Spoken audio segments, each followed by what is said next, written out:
బాధ్యత అంటే నేపాల్లో ఆందోళనలు జరుగుతున్నాయి.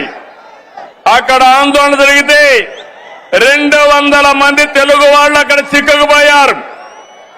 ఆ సమయంలో ఎవరైతే హెచ్ఆర్ మినిస్టర్ ఉన్నాడో లోకేష్ గారిని రియల్ టైం గవర్నెన్స్ లో ఉండి మానిటర్ చేయమని ఆదేశాలు ఇచ్చాను.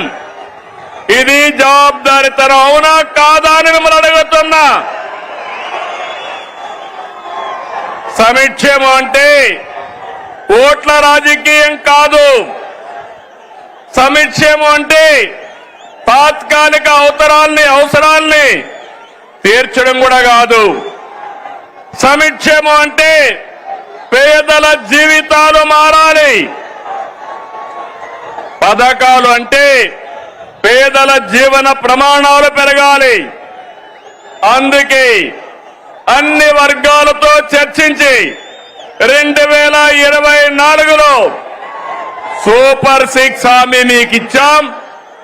ఇంకొక పక్క 2023 మే నెలలో 28వ తారీఖున రాజమండ్రిలో మహానాడు జరిగింది. సూపర్ 6ను ప్రకటించాం. అదే సమయంలో కూటమి మేనిఫెస్టో కూడా ఇచ్చి మేమందరం కూడా సమిష్టిగా కష్టపడి ఇవన్నీ కూడా నెరవేర్చడానికి ముందుకు పోతున్నాం. 2004 ఎన్నికలు చరిత్రను తిరగా రాశాయి. తమిళలో కానీ ఇని ఎరుగని రీతిలో 57% ఓట్లేశారు. 94% స్ట్రైక్ రేట్ వచ్చింది. 164 సీట్లు గెలిపించారు. ప్రతిపక్షానికి హోదా లేకుండా చేసిన మీకు మనస్ఫూర్తిగా అభినందనలు.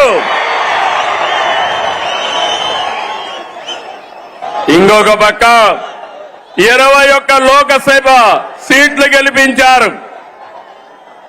అయితే గత ప్రభుత్వం ప్రజావేదిక కూల్చివేతతో విధ్వంస పాలన మొదలుపెట్టి రాష్ట్రాన్ని అగాధంలోకి నెట్టేసింది. 10 లక్షల కోట్ల అప్పులు, తప్పులు, పాపాలు, అక్రమాలు, వేధింపులు, దోపిడీలు, దౌర్జన్యాలు, మహిళలపై అత్యాచారాలు, అవినీతితో అంతటా అశాంతి, అభద్రత కలిగించారు.